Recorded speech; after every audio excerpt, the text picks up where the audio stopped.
Hi, welcome back to THU TV. I'm Ian Fales. I'm here with Terrence Masson. How are you, Terrence? I'm doing pretty good. Thank you very much for having me. It's your first time at THU, right? It is, yeah, very excited. How have you found the week? Inspiring, really. Specifically because of a couple of the speakers that I had not seen for a while or ever. Brad Lewis was great, producer, something close to my heart. Ed Hooks is always moving, so and it's great. But the central tenet of art and artists, really for that its own sake, it's not about VFX and animation specifically, it's not about research specifically, it's about kind of the purest form of coming together and talking about that, and young people trying to better themselves, and I'm still a young person trying to better myself, so that's why I came. For people who don't know, tell me a little bit about your history with visual effects and CG and what you're doing now as well. Oh, sure. Well, let's see. I'm very lucky, fortunate, to have started just before the cusp of the transition of a lot of practical effects and the digital. So I came up, thanks to my dad, reading science fiction and just kind of playing, reading comic books, drawing, but always being a technology geek. So for me, it was an absolutely natural thing to combine the two. And then, later on I heard about this concept of left brain, right brain stuff, which may or may not have any validity. But so anyway, I started doing that naturally. So I still remember in grade school, which was in the 70s for me, and 70s, yikes. TRS-80 and doing programming just to make graphics, which is of course just making asterisks and periods move around on a black screen. Yeah. That kind of thing, and then just always immediately leaping ahead to the next, programming in BASIC, and then hearing about the Apple coming out, and then using the Amiga, and then seeing films always. And for me, the huge epiphany for me was The Abyss. Right. Which was, holy crap. Yeah. I've never seen that before. This is ILM's water weenie or pseudopod. Water weenie, that's a good way to, pseudopod, I think is what they call it. Yeah, so then being maybe ignorant and confident and, assuming, I just, I'll find out what they use to do that. I'll learn that, and then I can do that too. Easy. It worked for me. Yeah. But I suggest that to any young person. Just don't have any kind of hesitation about wanting to just do whatever it is. So that was my singular goal. I don't necessarily recommend that, but for me it worked. I want to work at ILM on visual effects movies, and so I started making short animated films, right? So storytelling immediately from the beginning. With whatever I could find. It was, the Amiga, and then early Alias. Oh, in fact, I went to graduate school specifically to learn Alias on an SGI because that's what ILM used, so therefore that's all I needed to do. But, really short version, I did get to ILM. I had a short animated film that got into the Mill Valley Film Festival, which was local to there, and that was just kind of the beginning of the better opportunity. So, as everyone will find as they start out in a career, you really get that one big break. Yeah. Sometimes. What sometimes was the it's first a long film you came to work on ILM at? Oh, sure. So I had done flying logos and broadcast design, lots of computer graphics in the late 80s. But the first film that ILM hired me to work on was to be a technical assistant to basically archive T2. Right. So this was the summer of '91. So got my crew jacket. Didn't technically work on the production of that film, but that's still very close to my heart. But Spielberg's Hook was the first film that I did production on at ILM, right. And stayed there through. We just started pre-production on the original Jurassic Park. Okay. So. And then when you left ILM, what did you get up to after that? Oh, let's see. Well, my first daughter was born, Chelsea. Hi, Chelsea. So she got me to leave ILM the first time. And I worked for a legend of mine and many people's, Douglas Trumbull, was putting together his Luxor thing, and that happened to be back in Massachusetts, my home state. So that was very coincidental and still one of the best experiences of my life, doing solid printing and pre-visualization and all this stuff in 1992, maybe 15, 20 years before it's become common. And then my boss at ILM was starting up this new company in LA with Jim Cameron and Stan Winston. Oh, what was that called? So, I forget. Well, actually, next year is going to be the 25th anniversary of when we were opened a digital domain in Los Angeles. Yeah, and right. I say we, I was one of the first group of hires that summer as a senior technical director, working for Scott. And he, of course, has a lot to do with THU now. Yeah, so. Scott Ross. Yeah. Yep. Oh, yeah, Ross. Yep. Yeah, right.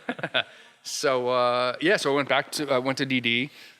We did the very first film was Interview with a Vampire, and then True Lies and a whole bunch of other ones. But anyway, I left there after a short while to start up the computer graphics division at Warner Brothers, which we euphemistically called Warner Brothers Imaging Technology, or WABIT. Really? WABIT, yeah. So got to work with Chuck Jones and John Dykstra, Batman Forever, a whole bunch of that stuff. Went back to ILM again after getting South Park on the air, which we can talk about, in '96. Yeah. South Park. And then, went back to work on the special edition trilogies at ILM in '96. Because the South Park thing is interesting. When Trey and Matt were making that show originally, they drew it on paper, right? And it was animated that way. Then you introduced a way of doing it through animation. Right, and I still computer animation. My daughters know I still have a little plastic baggie full of those original plastic headpiece cutouts and mouth shapes and the timing and the back. My wife has the background set up in her office, and she refuses to give it up. So I want to hang it in mine, but she says nope, too late. They had done Jesus versus Santa Claus short, which is a whole story in itself, and then they did the pilot for what would become South Park, traditional animation stand down shooter like that. And Comedy Central liked it, but you can't produce a TV show with one episode every 9 months or whatever it takes to do 20 minutes. So they found me and asked me, is there any way we can do this, in 5 days rather than 5 months? So, famously, I used a phrase at the time, swatting a fly with a nuclear weapon, because I used... At the time, an $80,000 alias license, alias version 2 on a $80,000 SGI Octane to do fart jokes with construction paper. I just did a 10-second test myself of a scene and played it side by side. And, I did it by hand and film grain and soft shadows and 3:2 pull down conversion to videotape. And so. Amazing. Yeah, it was fun. So Terrence and Philip, I don't know who Philip is, but, Terrence. Laughing peanut head, yeah. Well, I think around this time when you were working on the special editions, anyway, after South Park, that's when I first noticed you and your website that you had, which was visualeffects.com. Yeah, that's right. This is where I start fawning a bit. It was about 95, I think I got that domain name, 95, and then through to about 1996, 97, I went to university in Australia in 1997 and got a very small scholarship to study what I was studying. And I spent it all, I probably shouldn't tell anyone this, on internet access. This is at the time where it's like getting a library card. Totally dial-up valid. internet was crazy because you went over your limit, you paid for the thing. Okay. And I got it specifically to look out that website, Todd Vasari's VFX HQ. That's right. Cinefex didn't have a website. So instead of looking at Cinefex's website, I went and bought Cinefex magazines because I'd never discovered it until then. There's a comic book store in Sydney that sold old ones, and I spent all my money on this. But I was obsessed because there really wasn't much visual effects information out there, especially online. Right. And you regularly updated visualeffects.com with just general info, and Todd, his site too. I also found an old mailing list the other day called FX Weekly. Oh, yeah. That was this random thing as well. But I remember, even back then you were kind of interested in documenting the history of VFX animation. And that's sort of continued up to today, right? Yeah, that's a great 30-year segue to today. Yeah, Boom! it is. Look, it is a 20-year segue, but Yeah. No, it's true. No, I've always been a lover of history of all things, but really crazy passionate with respect for the founders of this. And I mean, I have been in this for 30 years, but I'm still, second, third generation of the artists and researchers in the 60s who and we can talk about, and then the very first production houses that started in the 70s and then gave birth to the early 80s and all of that. So I'm still, I can't believe it. And all these people are still, with very few exceptions, thankfully, are still alive and kicking and active in the industry. So that website really turned into the idea of, back then, books were the only thing we had. It was really kind of before internet and all that in any meaningful way. So it did become CG 101. Right, and we should say you wrote a book, which I also bought, called CG 101, and it was just this collection of terms, companies, information gathered together to sort of give people a clue about what this industry actually was. Right. That's how I took from it. It was. It ended up being kind of half and half. The first half was, as you say, broken down by chapter about modeling and light and color and animation with terms and tips and tricks. And the idea was to both inform and educate students, but also studio execs, because at the time, nobody knew about this computer graphics stuff. And you'd be talking to a production manager or a producer or something, and they didn't know a pixel from a hole in the ground. So that's why it kind of took off. It was on everybody's desk, whether you were a producer, literally a studio exec or a student. And that went into a second edition. It had a Japanese edition. And now today-ish, for more than 5 years, it's online now as the historyofcg.com. So not but historyofcg.com. Yeah, historyofcg.com. Historyofcg.com, yeah. So check that out. And we should also say, since you left ILM and all this other stuff has been happening, you've been teaching. Is that right? I have. Yeah, I did a lot of work in special venue stuff with Doug Trumbull, a lot of video game production. Right. Real-time production, always, interactive technologies, always kind of I think in the end I get bored easy. So I get, I don't want to, never in my life have gotten complacent. I've always been insatiably interested in what's going on. And, people said I was nuts at the time to voluntarily leave ILM for the second time to go work on video games. And this was, 99, 2000-ish. It's hard for people to imagine, but this was still, the South Park stereotype of some guy in his mom's basement, playing World of Warcraft, and that was it. But Microsoft was coming up with this concept of what would be called the Xbox. So that's why I left ILM that time to work on that and write and direct a title for that with Universal. So, but yeah, education was all, as you come up as an artist, as a lot of people here are starting out, some eventually find a knack for mentoring and, passing on and solving problems, and suddenly become a sequence soup and a CG soup and a VFX soup, or get into producing and directing, and that's what I did very quickly. So education was just a natural thing, insatiably wanting to do portfolio reviews and just talk about stuff, and because I'm always learning as I'm teaching, and Where have you been teaching? So it started, next year will be my 30th SIGGRAPH conference. So. That's amazing. Yeah, no, so I have many reasons to thank that conference and all the people involved there. But one was in 2006, I was the Computer Animation Festival chair. And I took it on a world tour. And when I stopped in Boston, which was my hometown at the time, and screened it, it happened to show, the screening was at Northeastern University. And screened the CAF, and they said, well, it was really fantastic, you're really interesting, this is great, what are you doing? And I said, well, coincidentally, this production thing is kind of, burning me out a little bit, and I love education. I had taught some courses on the West Coast, blah, blah, blah. Short version is they asked me to come into Northeastern University in Boston and start up a game design and interactive media department from scratch, and eventually also become head of animation. So that was my first real full-time dedicated, faculty, staff kind of thing. And I stayed there for 8 years. left there to do a startup company, and then most recently, I've been at the School of Visual Arts for almost exactly a year now as chair of the MFA Computer Arts Department. Yeah. No, so, I mean, I really wanted to run through all that because it really shows a breadth of experience in visual effects, production and education. Yeah. And then I wanted to talk to you briefly about history.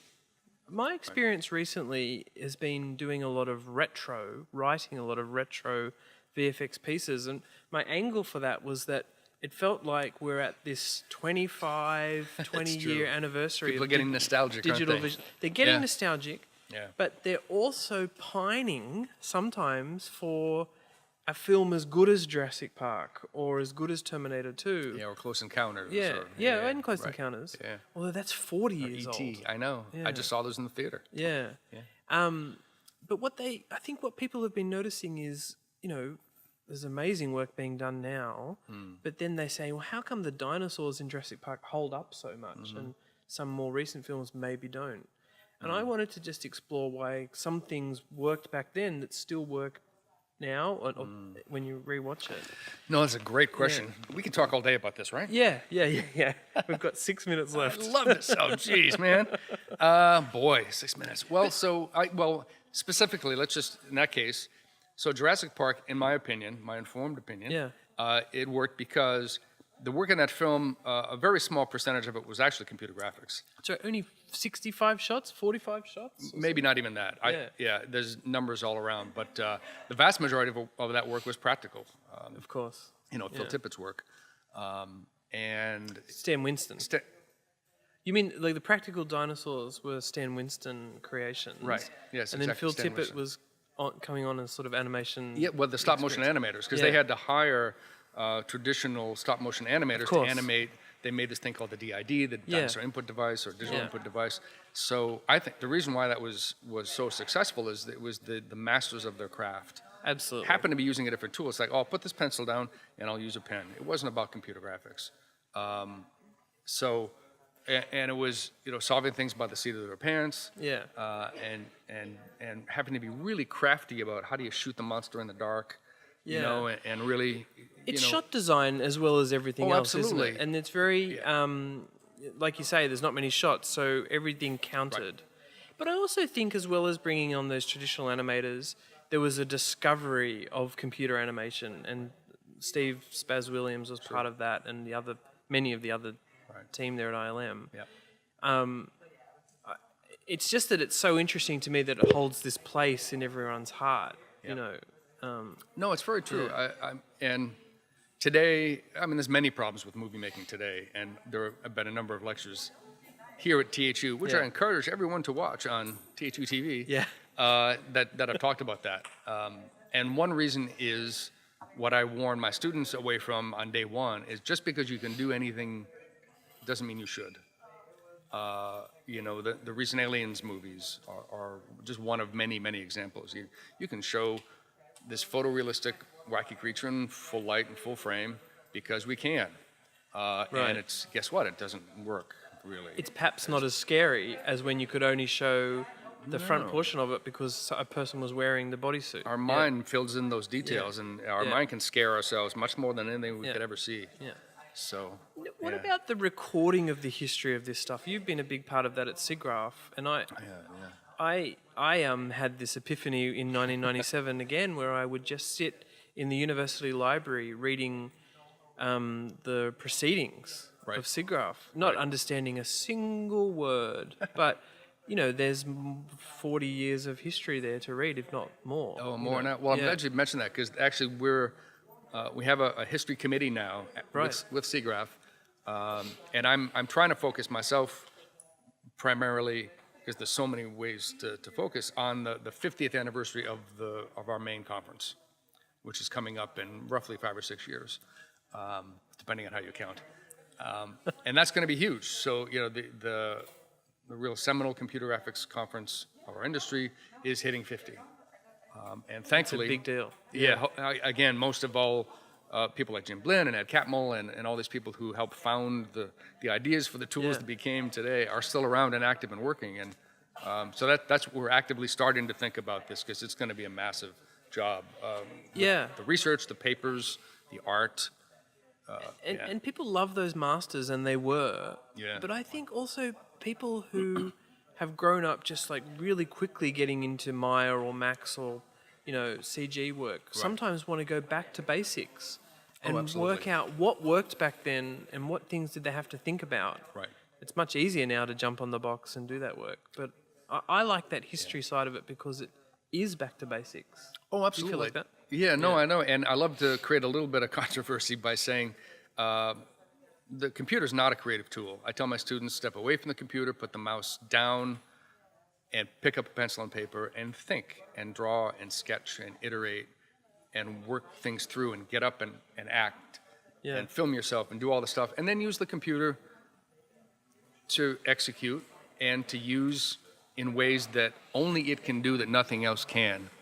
I've never been a fan of, solving the uncanny valley and photorealism and, there's brilliant friends of mine like Paul Debevec who are doing that brilliantly. But to me, I've always loved the impressionist artists and abstraction and things that, what can you do with the computer that you cannot do with any other medium? So that's what I encourage my students to think about and do. Yeah, great. Well, I hope you continue doing that with SIGGRAPH as well and all the other work that you do. Yeah. I'm going to give a shout out to your short film that I know of called Bunky. Bunky and Boo Boo. Holy smokes. It was on visualeffects.com. Search for it, Bunky and Boo Boo. It's on my YouTube channel. Set at the beach. I don't want to say anything else about it really, but I was just taken by that back in 96, 97 or whenever it was you worked on it. Yeah, it's true. Yeah. And I don't know how much you rewatch it. Probably never. I kind of did. Well, my son found it, and he kind of. That's the biggest compliment is if your 5-year-old or your 4-year-old will watch your animated short a lot, because man, he doesn't lie. Great. Well, thanks for coming on, Terrence. Really appreciate it. Thank you very much. Great questions. You.